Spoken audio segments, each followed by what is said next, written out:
Boa noite a todos. Sejam bem-vindos aí a mais um encontro do nosso grupo, né, de governança de sistemas de informação. Primeiramente, queria agradecer aos mantenedores do IBEF, a Deloitte, PwC, Unimed Campinas, Lemos Advocacia, Finoc Ustria. Sem eles, esses eventos que nós estamos fazendo, inclusive este, não seria possível, tá? Para quem não me conhece, eu sou coordenador do Comitê de Governança de Sistemas de Informação e também sou diretor de GRC na PwC. Nessa noite, nós faremos uma apresentação sobre os riscos no processo de transformação digital. Trouxemos o Fernando Palmeira, que gentilmente aceitou o convite de fazer essa apresentação. Ele é gerente da PwC de Digital Risk Solutions. Muito obrigado, Palmeira, por aceitar o nosso convite e desejo aí uma boa apresentação a todos. Palmeira, é com Obrigado, você. André. Muito obrigado.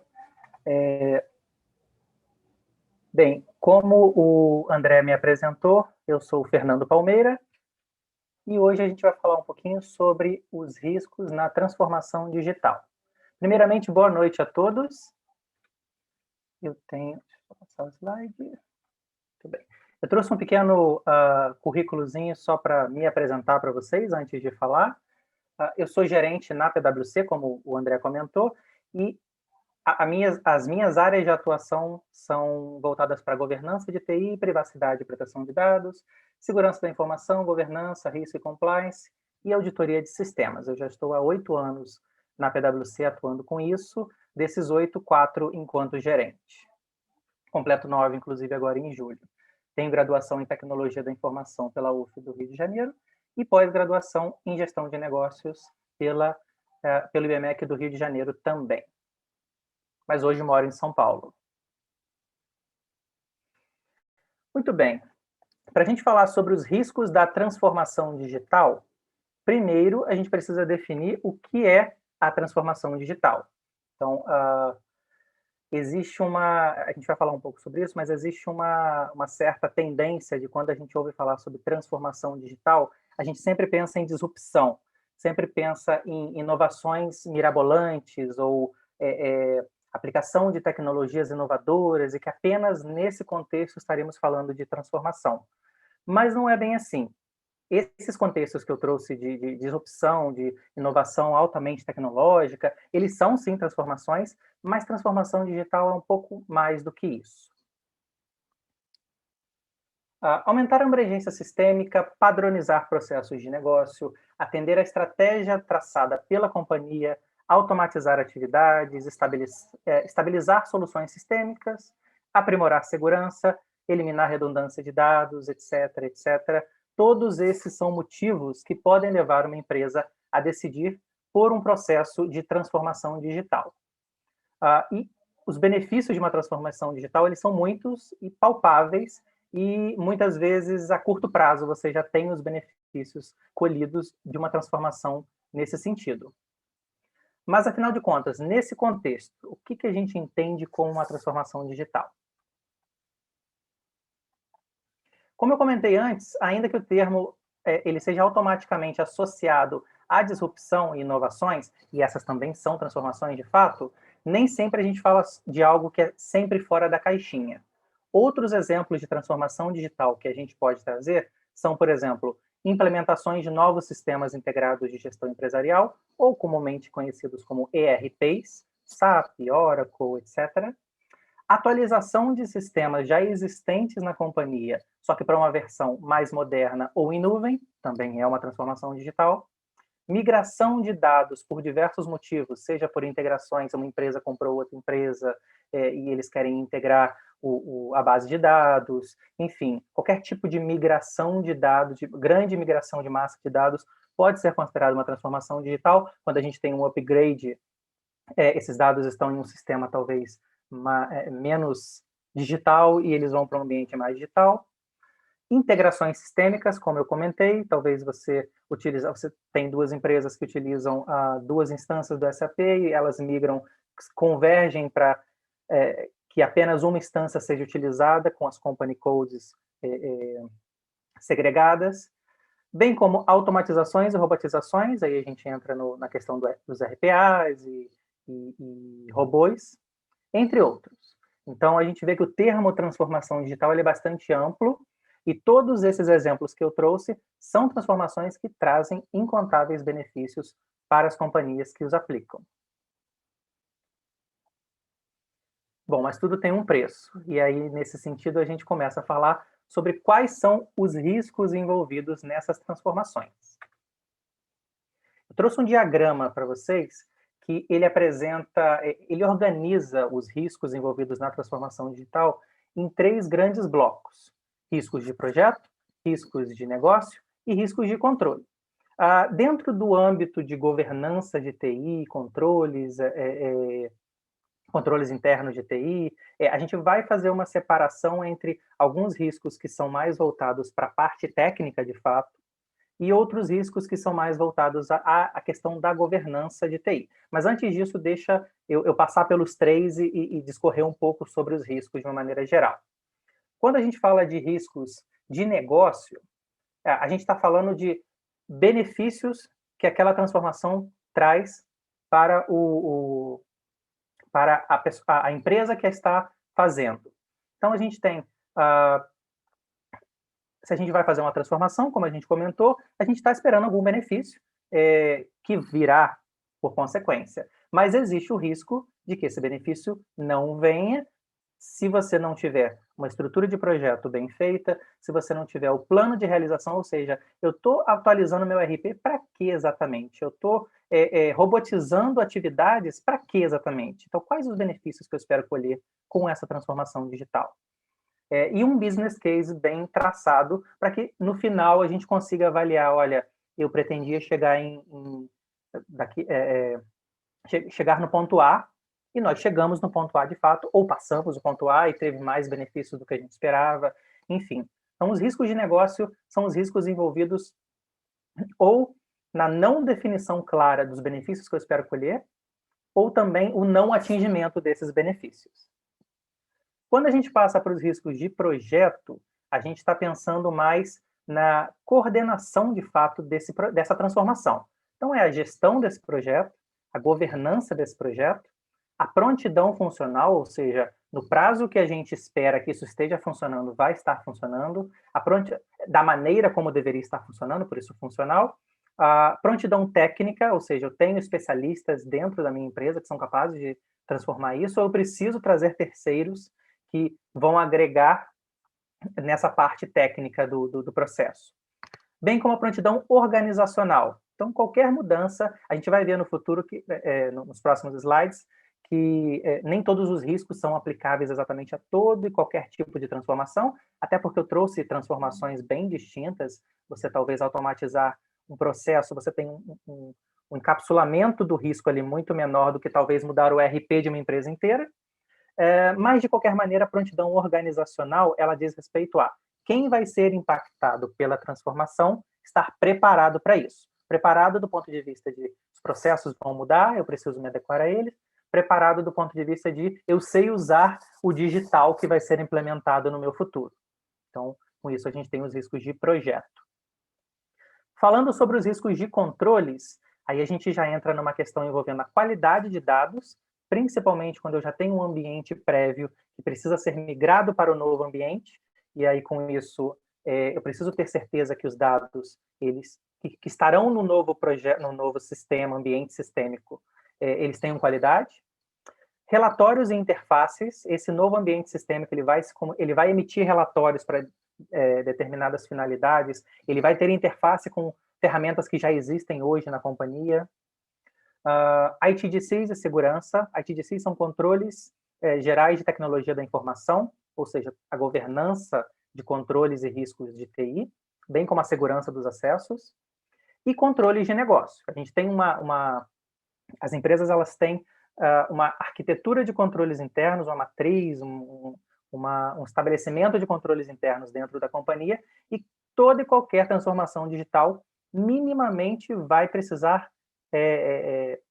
vai fazer com que esses controles precisem ser revistos.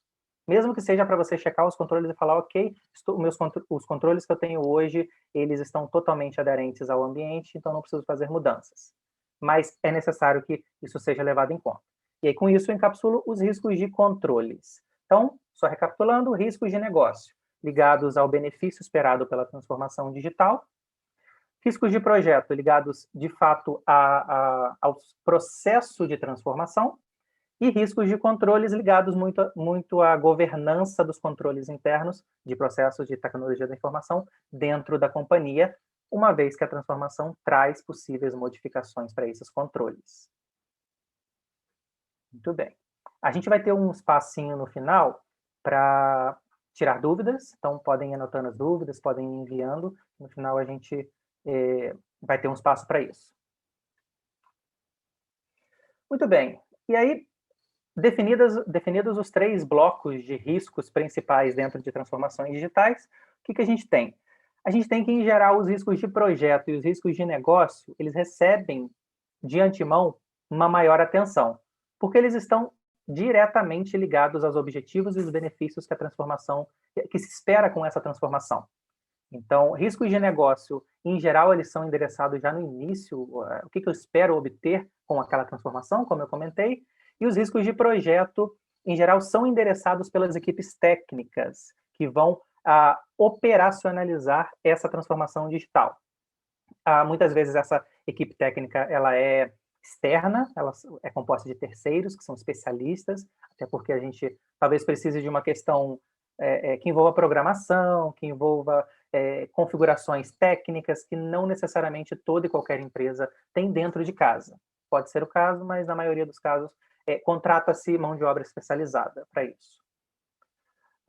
E aí, nesse sentido, esses 2 tipos de risco, eles costumam ser antecipados. Então, a gente já costuma ter diversos monitoramentos em tempo de projeto, a gente costuma ter diversas definições no planejamento para se antecipar a esse tipo de risco. Porém, a gente não pode se esquecer dos riscos de controles, uma vez que esses riscos aumentam significativamente a possibilidade de falhas em dados e controle chaves relevante, deixando o ambiente pós-transformação bem vulnerável do ponto de vista de controles internos e compliance. Nesse ponto, como que a governança de TI, em conjunto com equipes de controles internos, poderiam trabalhar esses riscos? Vocês observem que, quando a gente falou de riscos de projeto e riscos de negócio, eu enderecei para as equipes responsáveis, os sponsors do projeto dentro da companhia, e para as equipes técnicas. Como hoje a gente vai tratar sobre como a governança de TI, agregado a controles internos, conseguem ajudar na transformação digital, nós vamos focar muito nos riscos de controles. E aí, daquele diagrama que eu trouxe para vocês anteriormente, em quais riscos a governança de TI e a equipe de controles internos têm uma atuação mais próxima? Vocês observem que, na parte de controles, claramente, todos os itens eles têm uma atuação mais próxima, mas na parte do projeto também, na parte da gestão do projeto, a gente vai ver um pouco mais para frente, que a governança de TI tem um papel bastante significativo e importante, e que ajuda não apenas a mitigar riscos voltados a controles, mas também a aumentar a confiabilidade dos controles em cima dos riscos de projeto. Então, essa gestão de projeto também está marcada. Todos esses itens que estão em vermelho aqui são itens que a governança de TI e controles internos possuem uma atuação próxima. Então, a gente está falando da qualidade de dados, relatórios e interfaces, a gente costuma chamar normalmente de dependências de TI, ou seja, são dependências dentro do ambiente tecnológico que são utilizados pelas áreas de negócio para executar o seu trabalho do dia a dia, controles de TI e segurança, controles de negócio e a gestão do projeto. E aí, agora a gente vai passar para 6 pilares, tá? A gente vai ver 6 pilares que nos auxiliam nesse projeto de endereçamento desses riscos que estão marcados em vermelho na tela, que são os pilares de governança na transformação digital. Muito bem, então, com o objetivo de identificar riscos, pontos cegos, mapear e implementar processos e controles, considerando a transformação, a gente conta com 6 principais pilares que devem ser levados em consideração. O primeiro deles é o ciclo do desenvolvimento de sistemas, o segundo é a preparação e conversão dos dados a serem migrados, e aí com isso a gente tem 2 pilares referentes à prontidão da solução, e a gente tem os demais 4 que são segurança e acesso, processos e controles de negócios, controles gerais de tecnologia da informação e as dependências de TI que eu citei agora há pouco, sendo esses 4 referentes à prontidão da operação. Então, a gente tem prontidão da solução, que esses 2 pilares, esse rosa e esse amarelo, se vocês notarem, eles se linkam com o item de gestão de projeto que eu citei anteriormente, e os demais 4 se linkam diretamente aos riscos de controles que eu comentei. Aí cabe uma observação. De acordo com... A gente citou anteriormente vários tipos de transformação digital que existem, né? A gente pode estar falando de uma transformação onde eu vou implementar um RP todo do zero, ou a gente pode estar falando de uma transformação onde eu pego uma área específica e eu quero automatizar processos daquela área, atividades mesmo do dia a dia daquela área. Então, não necessariamente toda e qualquer transformação digital precisa ter aderência de todos os pilares. Cabe a gente entender cada um desses pilares e selecionar quais deles são aplicáveis para cada tipo de transformação. E aí eu vou falar agora um pouquinho no detalhe de cada um deles. O primeiro deles é o ciclo de desenvolvimento de sistemas. Quem se formou em TI conhece esse termo, SDLC, que é nada mais, nada menos do que a metodologia para implementação de sistema, desenvolvimento desde da identificação da necessidade, codificação, testes, enfim. Ou seja, esse ciclo no qual é percorrido desde o entendimento até o deploy da solução em ambiente tecnológico. A ideia é que a gente avalie as etapas de implantação do sistema, essas que eu comentei agora, para obter a segurança de que os controles referentes ao ciclo de vida foram desenhados, avaliados e validados, principalmente sobre as atividades de cutover, para suportar o Go Live. Aí aqui falando um pouco techniquez, né? Quando a gente fala de cutover, a gente está falando da etapa final, a parcela final de um projeto de implementação sistêmica, que ela começa antes do Go Live e ela termina depois do Go Live, com o que a gente chama de Hypercare, que é o período depois do Go Live, onde existe um suporte mais dedicado das equipes de projeto e de tecnologia, e o Go Live em si é aquele momento em que viramos a chave. Agora eu implementei a solução, ela está funcionando. E aí, de que maneira que a gente suporta esse pilar? Entendendo qual é a metodologia de projeto envolvida, a gente pode estar falando tanto de uma transformação que está se utilizando de metodologia cascata, o mais básico de todos, até uma metodologia ágil, extremamente moderna e envolvendo diferentes squads, enfim. Para que, entendendo essa metodologia, a gente consiga identificar quais fases possuem mais ou menos riscos envolvidos e quais controles deveriam ser mapeados para o projeto. Aí, quando eu falo controles, eu posso estar falando de controle sobre o AT, o teste de aceite do usuário, para validar se os testes estão sendo feitos de maneira devida. O cutover em si, para avaliar se o processo de cutover, a avaliação, por exemplo, da antecipação da implementação, ou seja, eu tenho todos os requisitos mínimos para sinal verde para o Go Live cumpridos, ou não, eu tenho algumas coisas ainda que estão em aberto e mesmo assim o Go Live foi confirmado. Então, esse tipo de controle em cima do cutover, ou também a fase de Business Blueprint ou FDDs. E aí aqui, mais techniquez, né? O Business Blueprint é basicamente você entender a necessidade da área de negócio ou das áreas de negócio, transformar isso para o papel. Estou simplificando muito, tá, pessoal? Só para em benefício do tempo. E os FDDs uma vez que eu entendi a necessidade, transportei para o papel, o FDD é transportar isso para a linguagem um pouco mais técnica de TI. Pode ser que essas etapas também sejam consideradas como risco e mereçam controles para avaliá-las separadamente. E aí a gente traz, nesse aspecto, benefícios além do compliance, como eu comentei antes. Porque uma gestão sobre o SDLC, muito além dos riscos de controle, ela apoia também a efetividade dos riscos de projeto e de negócio, que a gente comentou lá atrás. Porque se eu tenho controle sobre o Business Blueprint, eu posso ter uma confiança a mais de que o mapeamento junto à necessidade de negócio está correndo de uma maneira padronizada e devida. ou se eu tenho, por exemplo,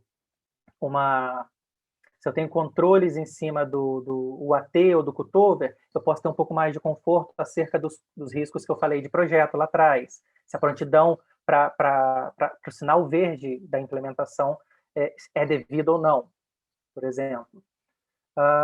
E aí, por isso, isso ocorre porque ele estabelece, esse pilar estabelece maneiras de auditar se os passos de projeto conversam entre si e estão sendo adequadamente documentados. Então, só falando de maneira simples, a gente tem desde a identificação da necessidade, eu mapeio o business blueprint, transformo ele digamos, uma linguagem mais técnica, essa linguagem começa a ser transportada para o ambiente sistêmico, ainda em desenvolvimento, em homologação, é testado, é avaliado, erros são encontrados e corrigidos, até que seja aprovado o go live final.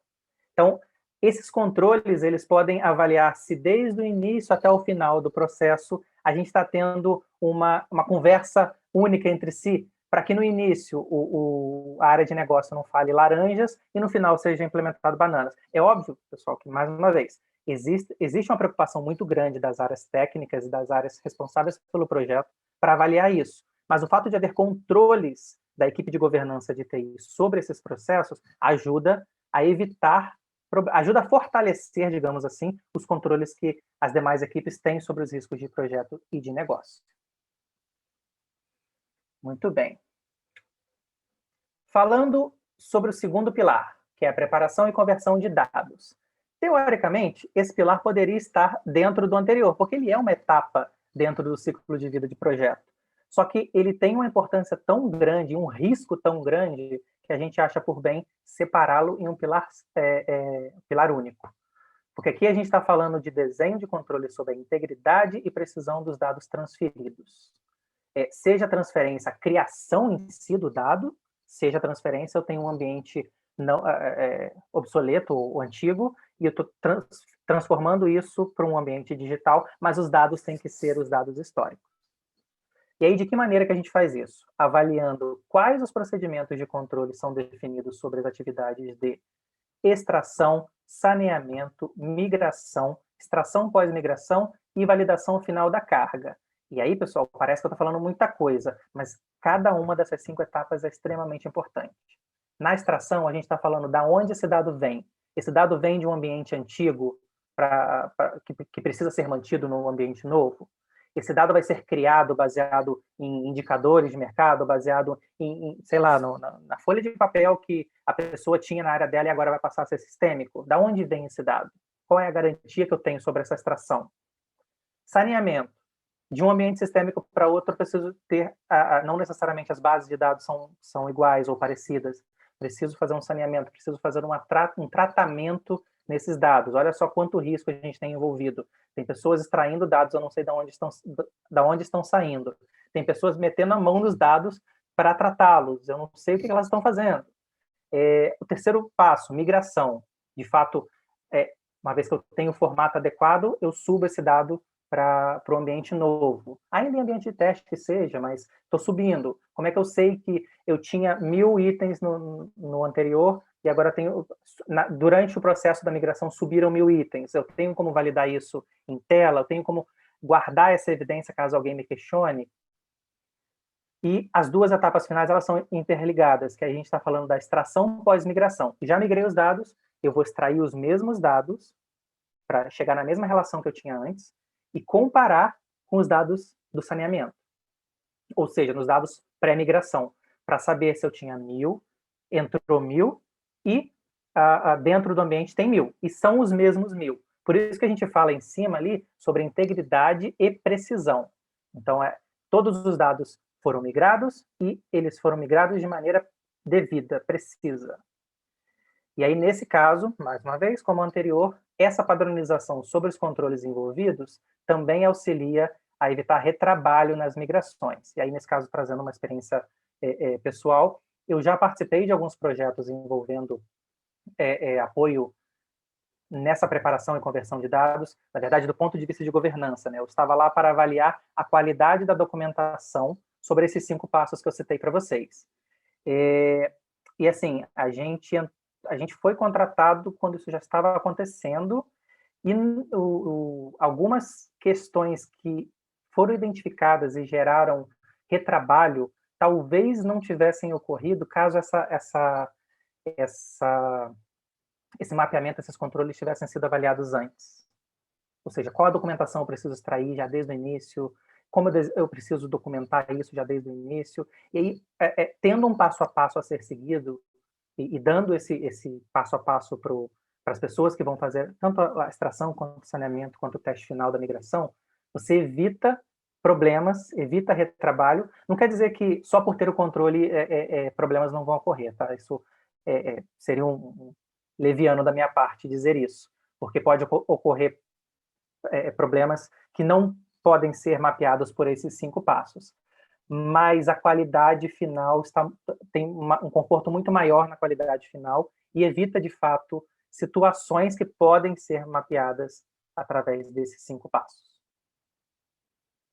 Muito bem. Então, só relembrando, extração, saneamento, migração, extrair após a migração e validar que o que você tinha que subir foi o que subiu de maneira devida.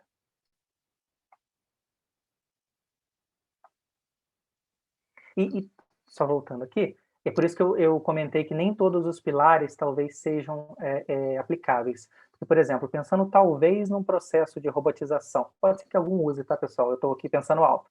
Mas pensando num processo de robotização, não necessariamente talvez envolva migração de dados. Então, talvez esse pilar eu não preciso considerar para uma transformação que envolva apenas um RPA, talvez.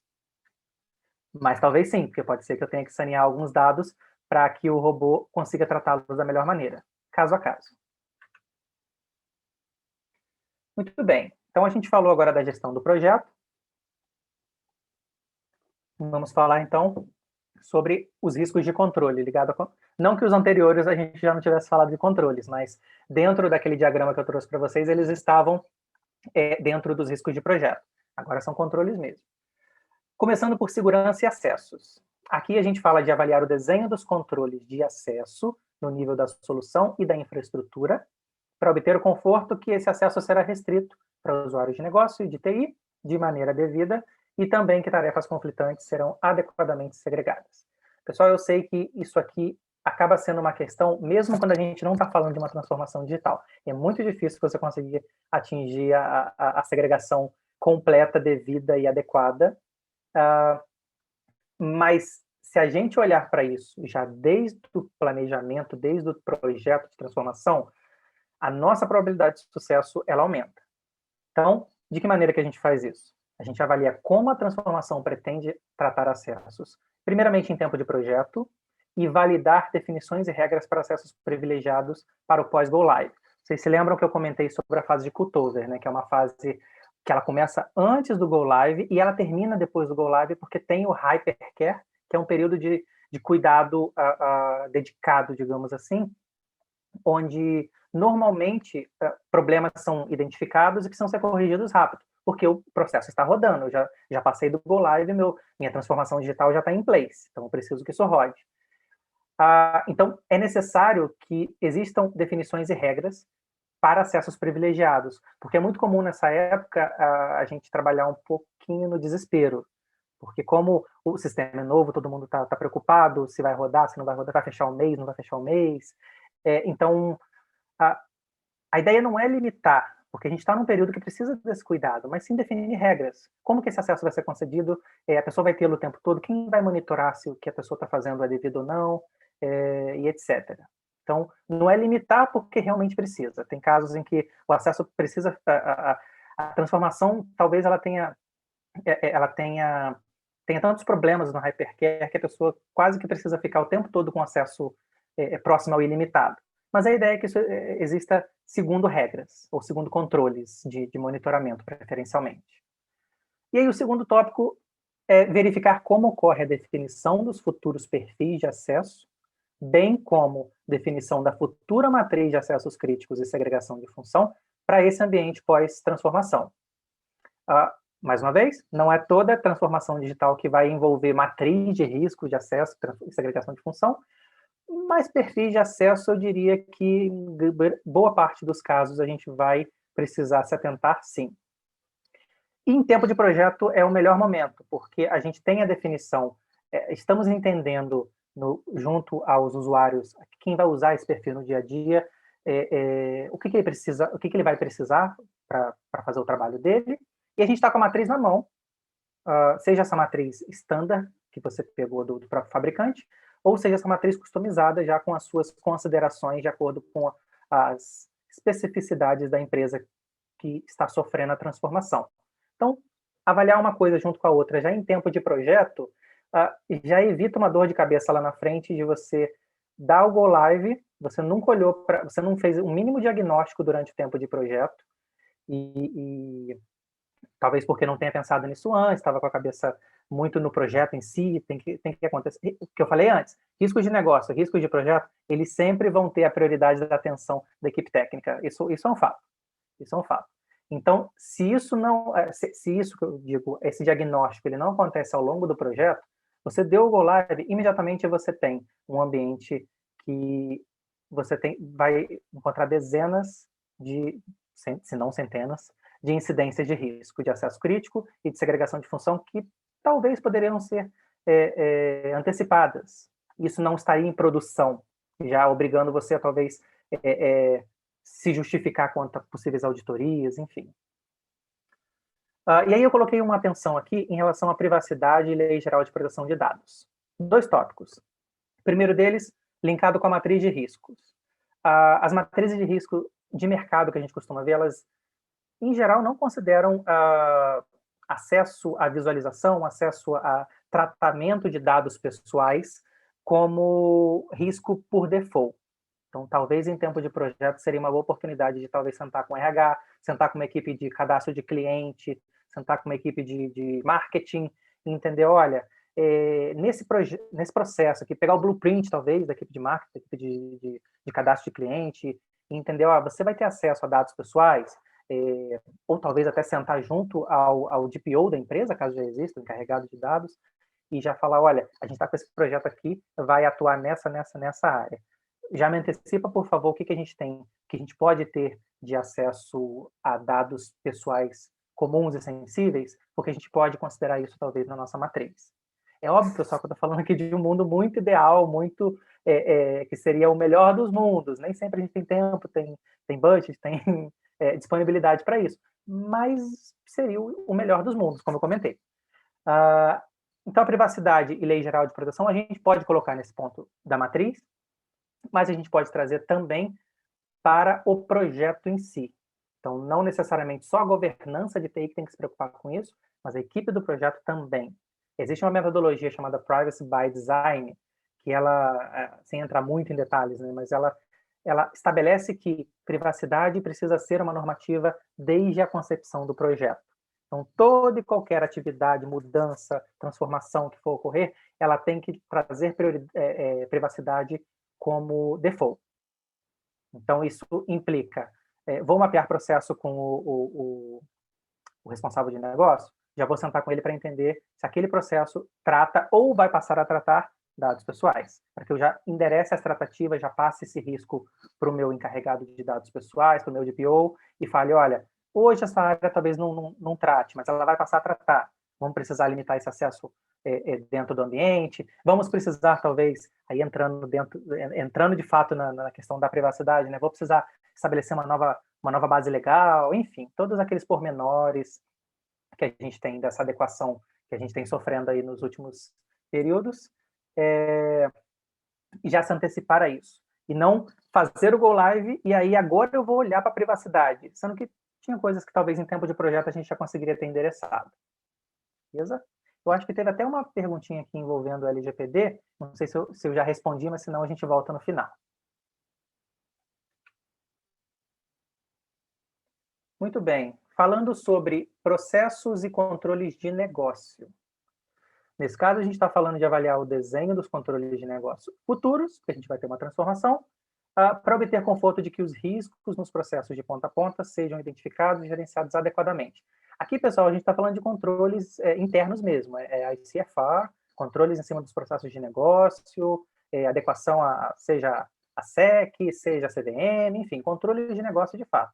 como que as mudanças na função, no dia a dia dessa pessoa, está sendo identificada e avaliada. Então, a melhor maneira de fazer isso é durante a fase de Blueprint UAT, como que isso seja mapeado durante essas fases, e como esses processos serão impactados pela transformação digital. E aí, se os controles que existem hoje, já na companhia, se eles vão atender no futuro, precisam ser atualizados, ou se, porventura, hoje não existe uma matriz de controles internos, ou a companhia não olha para isso hoje, se ela vai precisar passar a olhar.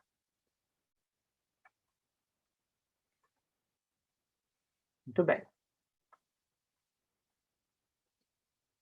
Falando sobre as dependências de TI, que se linka um pouco com o item anterior. Quando a gente estava falando anteriormente na questão de controles internos de negócio, controles internos, tanto controles internos quanto também as atividades, os processos de negócio em si, eles dependem de TI. Daí vem essa nomenclatura, dependências de TI. A gente pode estar falando de interface, relatório-chave, controles automatizados, controle de aplicativo, ou seja, questões que TI fornece para negócio e negócio utiliza em controles, utiliza no dia a dia, utiliza em relatórios chave para a empresa, enfim. Então, a ideia é, de forma semelhante ao que a gente comentou anteriormente, nas fases de Business Blueprint e UAT, mapear quais serão as novas dependências de TI e quais desdobramentos serão necessários para que essas dependências se mantenham disponíveis e seguras.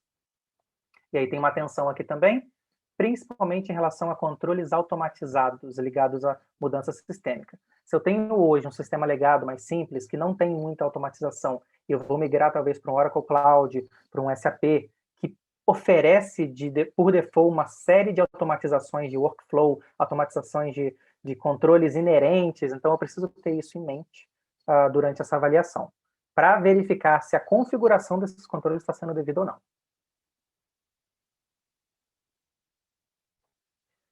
Bom, controles gerais de tecnologia da informação são, de fato, os ITDCs, né, os conhecidos ITDCs, ou GITC, depende da empresa que esteja auditando, que dizem respeito à gestão de acesso, gestão de mudanças, manutenção do ambiente sistêmico e operações computadorizadas. E aí a ideia é a seguinte, muito provavelmente a empresa já tem uma matriz de ITDCs, a ideia é, durante a transformação, identificar se é possível ou não incluir os sistemas novos, a transformação nova nos sistemas existentes, nos controles atuais, se eles já comportam os sistemas que serão foco da transformação digital ou não, e principalmente se a nova tecnologia traz complexidades que não existiam no ambiente anterior e que podem demandar novos controles. Volto no exemplo.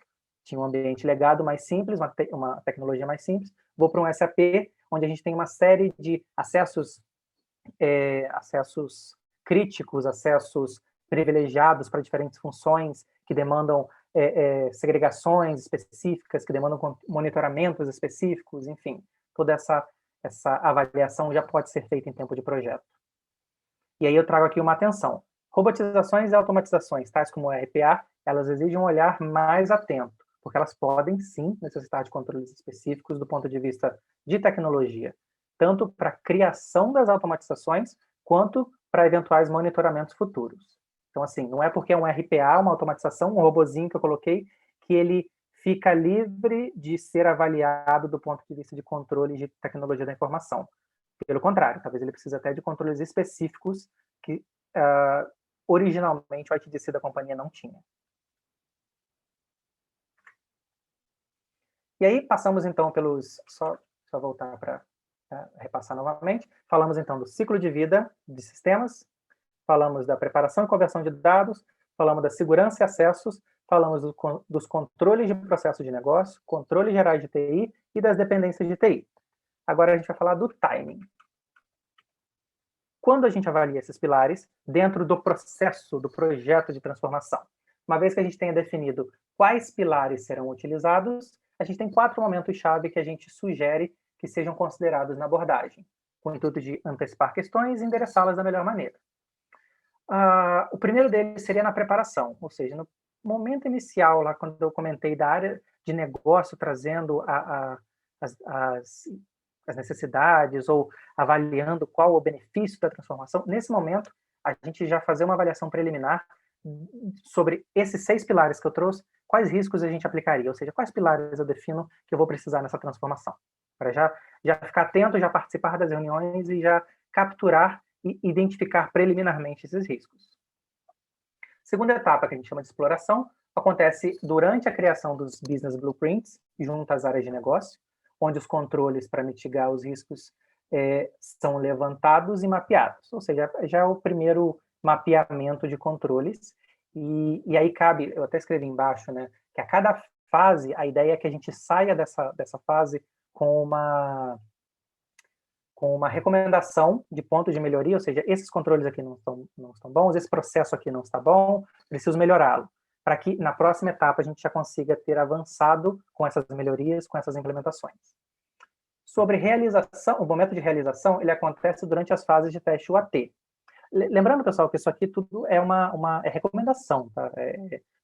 Vocês podem passar por transformações que são mais simples e talvez vai direto da preparação para a realização, ou você pode participar de transformações digitais que são tão complexas e levam anos para você implementar totalmente, onde talvez a exploração leve 3, 4 momentos, a realização 2 momentos, enfim. Aqui é uma sugestão básica, mas isso aqui precisa ser adaptado para a realidade de cada transformação.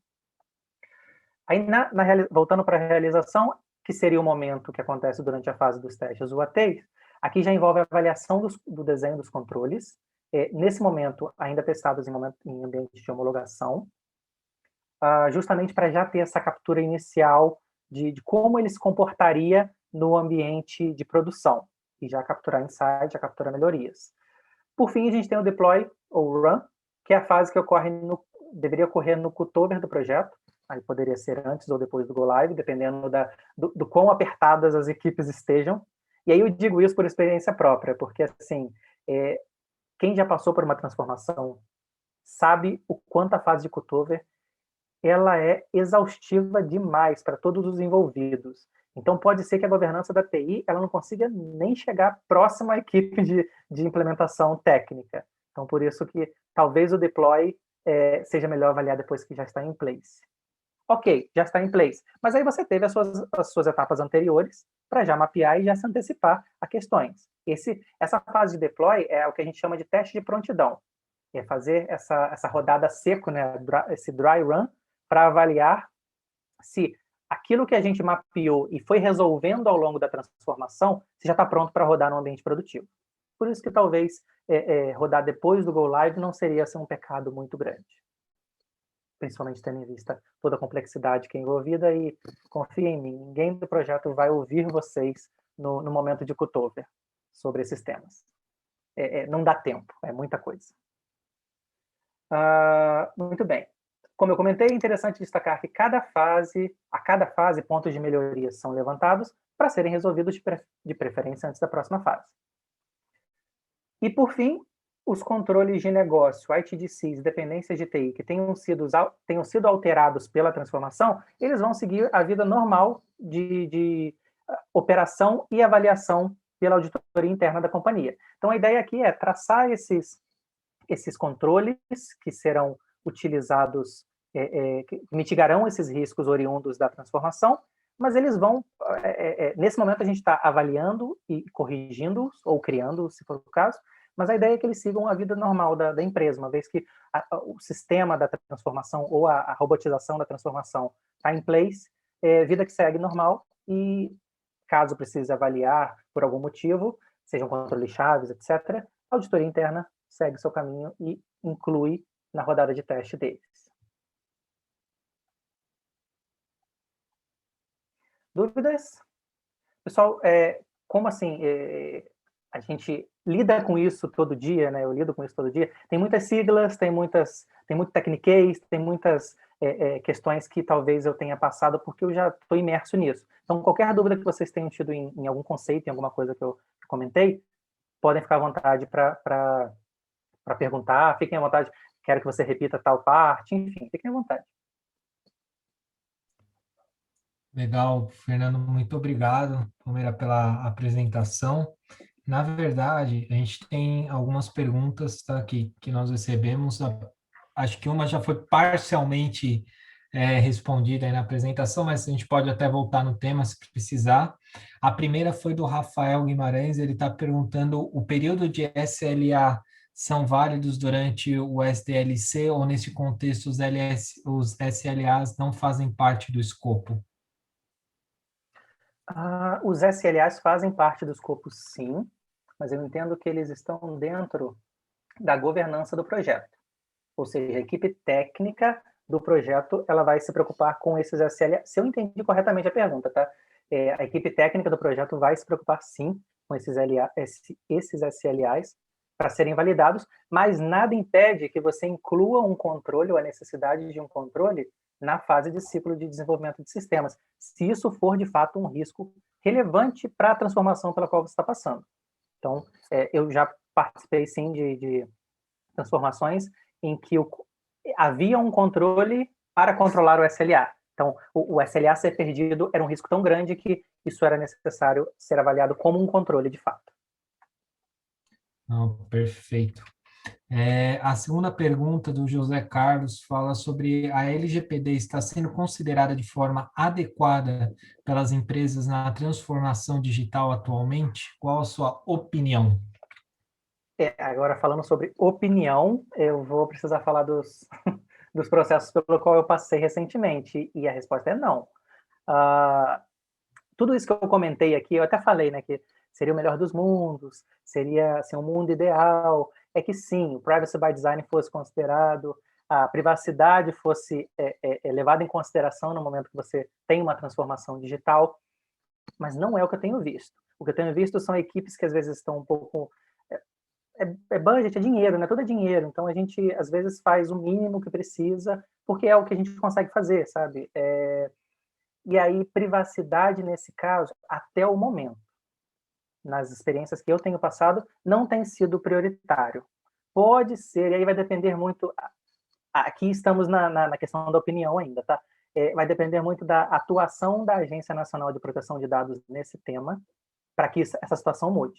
Porque se a Agência Nacional realmente passar a olhar com um critério muito grande para esses casos, olha, essa empresa acabou de passar por uma transformação grande, preciso olhar como que está a situação de privacidade nela, eu acho que se não tiver esse viés, dificilmente isso vai virar uma pauta prioritária. Pode até ser que tenham empresas muito preocupadas com privacy by design, e aí a gente pode estar falando talvez das empresas que já são nativas digitais e por isso já trabalham com grandes quantidades de dados, mas não acho que é a situação da maioria.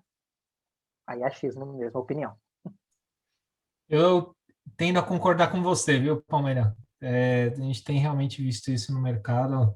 Como a LGPD ainda é um assunto novo para muitos, né? Apesar de já antiga, porém é um processo ainda que nós estamos abastecendo em termos de conhecimento. Eu acho que é uma coisa que naturalmente vai aumentar aí com o tempo e a preocupação acompanhando em paralelo na transformação, né? Exatamente.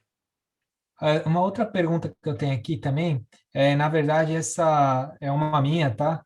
A gente pode falar assim, que tipo de controles que podem ser implementados para transformações envolvendo automatizações, robotizações e RPA? Muito bem. Para esse caso, inicialmente a gente poderia dizer que todos os controles que se aplicam a mudanças de programa, aceitação do usuário, avaliação se essa aceitação foi antes da transporte para produção, se as pessoas que estão desenvolvendo a programação do robô, elas não têm acesso a fazer o deploy em produção dessa automatização. Mas, além disso, eu confirmaria que, para esse caso da robotização, controles sobre a necessidade, a captura da necessidade do usuário são muito importantes, se isso está sendo adequadamente documentado. E o depois, monitoramento de erros. Quando e de que maneira eu vou monitorar se esses robôs que ficam rodando 24/7 estão atuando de maneira devida e se erros não estão passando eventualmente. Então, eu destacaria que ciclo de mudanças de programas, uma atenção muito grande na necessidade, qual é a necessidade que esse robô se propõe a resolver, e o monitoramento posterior dos erros, muito importante. Legal, muito obrigado. Eu tenho mais uma pergunta aqui do José Carlos. Ele tem uma dúvida quando se tem uma transformação digital muito abrangente dentro da empresa, né?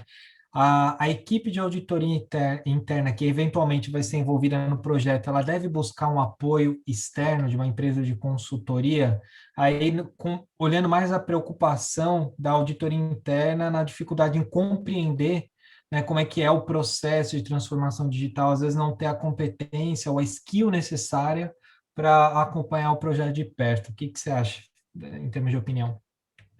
Olha, eu concordo bastante. Eu acho que é necessário um apoio de uma consultoria externa. E eu diria mais, tem um ponto até ligeiramente polêmico. Muitas vezes a equipe técnica, a técnica mesmo que está fazendo a implantação, ela não vai ter o skill necessário para apoiar com esses riscos de controle que a gente acabou de passar aqui agora. E não estou falando mal de nenhuma empresa, pelo amor de Deus, mas a gente está falando de foco. Essa empresa, ela é reconhecida por fazer implantações sistêmicas, fazer o sistema rodar, entender necessidades, programar, customizar, etc. Mas não necessariamente ela tem o viés de risco. Ela está lá para fazer a questão funcionar, mas não necessariamente ela tem o viés de risco, esses riscos de controle que a gente trouxe, dos pilares que a gente elencou aqui agora. Então, uma consultoria externa é fundamental e eu traria, inclusive, uma situação específica abrangente, que é quando se muda a tecnologia. Então, estou passando da tecnologia, por exemplo, de um sistema legado, que controlava o meu contábil, meu financeiro, para um ERP SAP. A gente está falando de dois mundos completamente diferentes e a auditoria interna pode não ter o conhecimento técnico necessário para fazer as avaliações e os julgamentos adequados. Então, assim, inclusive tudo isso que eu falei aqui faz parte do meu trabalho de dia a dia enquanto consultor. Então, eu presto esse tipo de consultoria para empresas, em relação a todos esses pilares que a gente comentou. E justamente nesses casos, né, que a empresa não tem esse apoio, ou não vai conseguir esse apoio da equipe de implantação do projeto, ou que existe um gap tecnológico, porque simplesmente a empresa anteriormente rodava com outra tecnologia. Então, é necessário esse ajuste. Muito bom, muito bom. Eu não tenho mais perguntas aqui, tá, que chegou por nós. Não sei se alguém quer fazer mais alguma pergunta para o Fernando, senão a gente já pode encerrar aqui a nossa apresentação. Dá mais um minutinho, se alguém quiser fazer uma pergunta. Inclusive, eu vou deixar aqui os meus contatos. Legal. Se alguém quiser entrar em contato, pode ficar à vontade.